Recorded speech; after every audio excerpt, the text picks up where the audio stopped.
Praise Lord, जय मसीह की।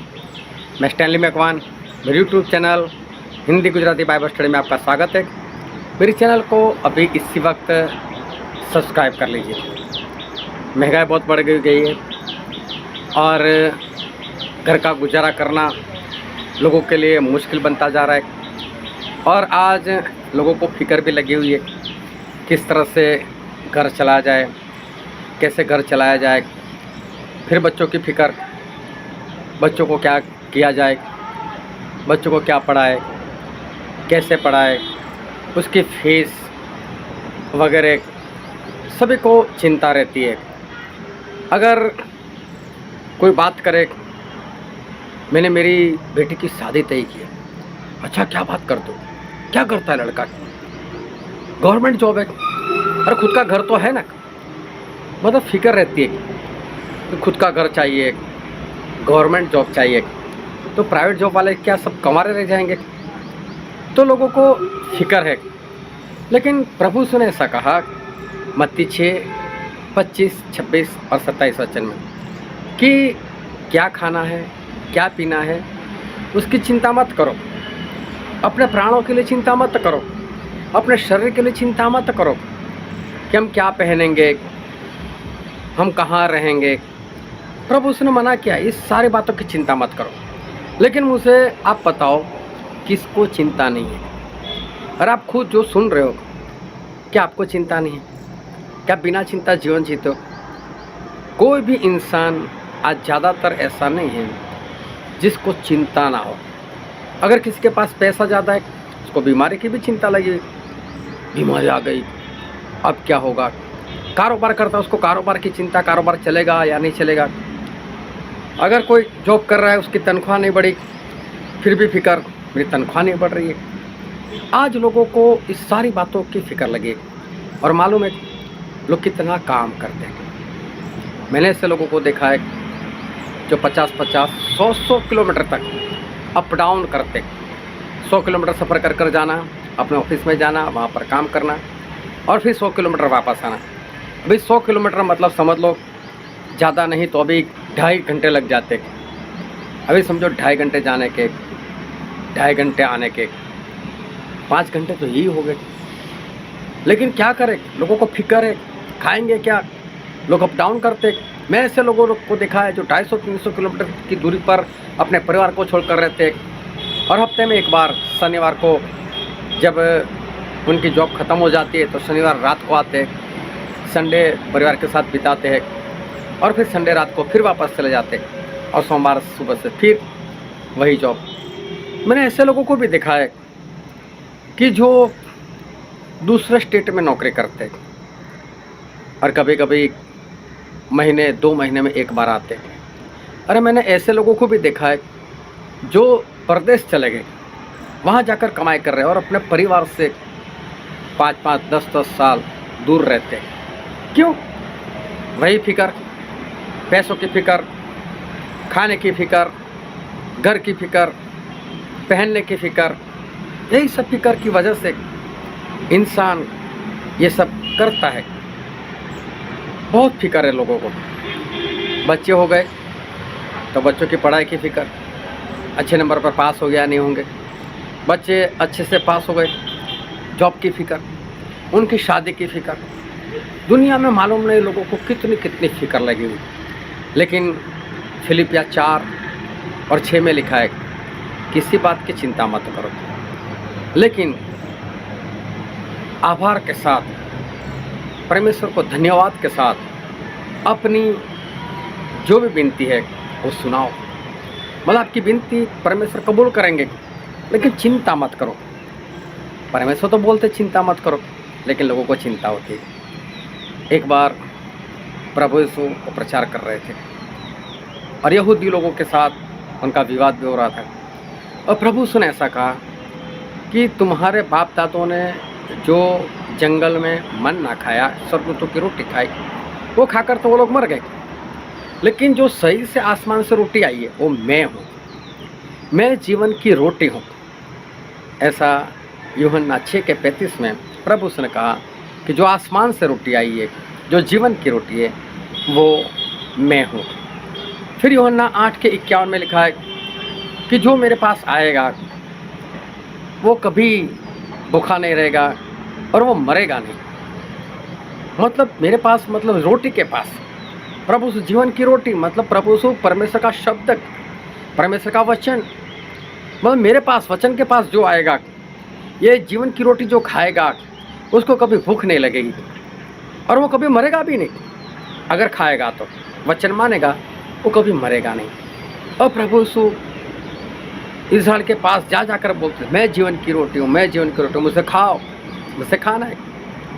फिर यूहन्ना 6:51 से 58 तक पढ़ना, वहाँ पर भी लिखा है मेरा मांस सही में खाना है, मेरा लहू सही में पीना है। प्रभु यीशु सामने से दे रहे, मुझे खाओ, मुझे खाओ। एक बार प्रभु यीशु सामरिया देश में चले गए, वहाँ पर सुखार नाम की जो जगह थी, वहाँ पर याकूब का कुआं था, वहाँ पर रुक गए। चेलों को बोला जाओ मेरे लिए खाना लेकर आओ, मुझे बहुत भूख लगी। चेले खाना लेने के लिए चले गए और प्रभु यीशु वहाँ पर कुएं के पास बैठ गए और वहाँ पर एक स्त्री आई जिसको हम सामरी स्त्री के नाम से जानते हैं। उसने 5 पति किए थे और छठवें के साथ ऐसे ही रहती थी, 5 पति को छोड़ चुकी थी। अभी ऐसी स्त्री दोपहर में वहाँ पर पानी भरने के लिए आई थी। तो प्रभु यीशु ने उस स्त्री से कहा, हे स्त्री, मुझे पानी पिला। तो स्त्री ने ऐसा बोला, तू यहूदी है, मैं सामरी, हम दोनों का आपस में रिश्ता नहीं, तू मुझसे पानी क्यों मांगता है? और तब प्रभु यीशु ने यूहन्ना 4:10 बहुत ही बढ़िया बात की। और प्रभु यीशु ने क्या बोला मानो?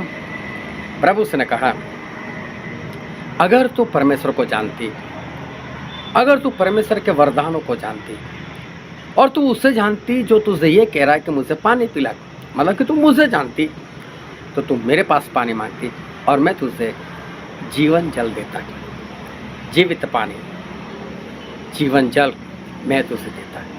देखो प्रभु यीशु ने इसको भी जीवन जल देने की बात की। स्त्री बाद में बोलती भी, प्रभु मुझे वो पानी दो ना, ताकि मेरे पेट में से वो नदी बनकर बहे और मुझे यहाँ तक भरने के लिए ना आना पड़े। तो प्रभु यीशु जीवन की रोटी है और जीवन का जल भी है। वो खुद सामने से देने के लिए आते हैं, लो ये जीवन की रोटी, लो ये जीवन का पानी। जब पर्व चल रहा था तो पर्व के आखिरी दिन प्रभु यीशु ने सभी लोगों के बीच में चिल्लाकर कहा कि जो कोई प्यासा हो मेरे पास आए और पिए। और यूहन्ना 7 और उसके 37 में ये बात लिखी हुई है। प्रभु यीशु जीवन जल की बात कर रहे थे और जीवन जल मतलब पवित्र आत्मा। तो प्रभु यीशु बोल रहे थे कि मेरी जीवन की रोटी खाओ, जीवन का पानी पियो, ये खाने से पीने से ना भूख लगेगी ना प्यास लगेगी और सबसे बड़ी बात, आप स्वर्ग में चले जाओगे। लेकिन इंसान जो है वो एक गेहूं की रोटी के पीछे पड़ा है, वो बाजरे की रोटी के पीछे पड़ा है, उसको तो मक्के की रोटी के पीछे पड़ा है, वो तो चावल के पीछे पड़ा है, वो तो कपड़ों के पीछे पड़ा, उसको ये सारी फिक्र लगेगी। अब मैं आपसे आज एक सवाल करता हूँ, क्या आज आपको जीवन की रोटी की फिक्र लगी कभी? क्या आपने कभी ये सोचा कि मैं बरसों से मसीह में हूँ लेकिन अभी तक मैंने बाइबल ख़त्म तक नहीं किया, मैंने पूरा बाइबल पढ़ा नहीं, बाइबल क्या कहना चाहता है मुझे मालूम ही नहीं? क्या कभी आपको ये फिक्र हुई कि मैं बाइबल को पूरा करूँ, ये जीवन की रोटी, इससे मुझे जीवन मिलेगा? क्या कभी आपको ये फिक्र हुई कि जीवन जल मतलब पवित्र आत्मा मेरे पास है नहीं और पवित्र आत्मा के बिना तो मैं स्वर्ग जा नहीं सकता? तो क्या कभी आपने पवित्र आत्मा के बारे में चिंता की? आपने ये फिक्र की कि हाँ मेरे अंदर पवित्र आत्मा नहीं है तो मैं पवित्र आत्मा पालूँ? क्या आपने कभी ये फिक्र की कि प्रभु यीशु की शादी का दिन, प्रभु यीशु के दूसरी बार आने का दिन, और वहाँ पर लिखा है मत्ती 22 के अंदर कि राजा के बेटे की शादी का खाना रखा हुआ था और उसमें एक इंसान शादी का जोड़ा पहने बिना आया था, और शादी का जोड़ा वो तो धर्म के काम दर्शाता है, हमारे धर्म के काम, हमारे आज्ञाकारी दर्शाता है। क्या आपने वो कपड़े पहने हुए? क्या आपने कभी इस बात की फिक्र की कि मैंने तो परमेश्वर के वचन की आज्ञाकारी नहीं की, तो फिर मैं परमेश्वर के राज में कैसे जाऊंगा? क्या कभी इस बात की फिक्र की? क्या कभी आपने इस बात की फिक्र की कि मुझे और पवित्र आत्मा चाहिए? क्या कभी आपने ये फिक्र की कि जिसके पास एक ही सिक्का था उसे दफन कर रखा था? वो सिक्का मतलब परमेश्वर का दिया हुआ टैलेंट, परमेश्वर का दिया हुआ वरदान, और उस वरदान से हमें और लोगों को मसीह में लाना है। कम से कम एक आत्मा तो हमको जीतना है, उसके बिना हम स्वर्ग में नहीं जा सकते। क्या कभी आपने ये फिक्र की मैंने आज तक एक भी आत्मा नहीं जीता, तो लाओ मैं आत्मा जीतूँ? क्या कभी ये फिक्र किया आपने? प्रभु यीशु बोलते हैं कि उस दिन मैं मेरी भाई और वालों से कहूँगा कि जब मैं भूखा था तब मुझसे खिलाया नहीं, मैं प्यासा था तो मुझसे पिलाया नहीं, मैं परदेसी था तो मुझसे अपने घर में नहीं रखा, मैं बीमार था तो मेरी खबर नहीं ली, मैं जेल में था मेरी सुधि नहीं ली। क्या कभी इस बारे में फिक्र की? ये खाना मतलब परमेश्वर का वचन है, जीवन की रोटी है, वो हमें खाना है और दूसरों को भी खिलाना है। क्या कभी आपने किसी ऐसे इंसान को जो वचन नहीं जानता, क्या कभी वचन की बात की? जो पवित्र आत्मा का प्यासा है, पवित्र आत्मा को ढूंढ रहा है लेकिन उसको मिल नहीं रहा, क्या कभी ऐसे को आपने पवित्र आत्मा दिलाया? अगर ये सब काम नहीं किया तो आप स्वर्ग में कैसे जाओगे? लेकिन क्या कभी आपने इस बात की फिक्र की? बस आपको तो फिक्र यही लगी है, रोटी कहाँ से लेकर आओ, पानी कहाँ से लेकर आओ, घर कहाँ से लाओ, कैसे मैं गुजारा करूँ? अरे ये जो आपका शरीर है वो बूढ़ा होने ही वाला है, कितने भी बाल काले करो, आप एक दिन मरने ही वाले हो, आप कब्र में जाने ही वाले हो। लेकिन आत्मा जो कभी नहीं मरता, आत्मा जिसका न्याय होने वाला है, आत्मा जो एक बार परमेश्वर के सिंहासन के सामने खड़े रहने वाला है, क्या कभी आपने उस आत्मा के बारे में फिक्र की कि मेरा आत्मा स्वर्ग में जाएगा या नरक में जाएगा? अरे मेरे काम ऐसे नहीं कि मैं स्वर्ग में जाऊं, तो क्या इस बात की आपने कभी फिक्र की? और क्या प्रभु ने कभी बाइबल में ऐसा बोला कि अपने आत्मा के बारे में फिक्र मत करो? वो बोलते हैं शरीर के बारे में फिक्र मत करो, लेकिन आत्मा के बारे में तो मैं बोलता हूँ उन्होंने कुछ नहीं लिखा। और मैं आपसे कहना चाहता हूँ कि आप अपने आत्मा की फिक्र करो, आप अपने स्वर्ग की फिक्र करो।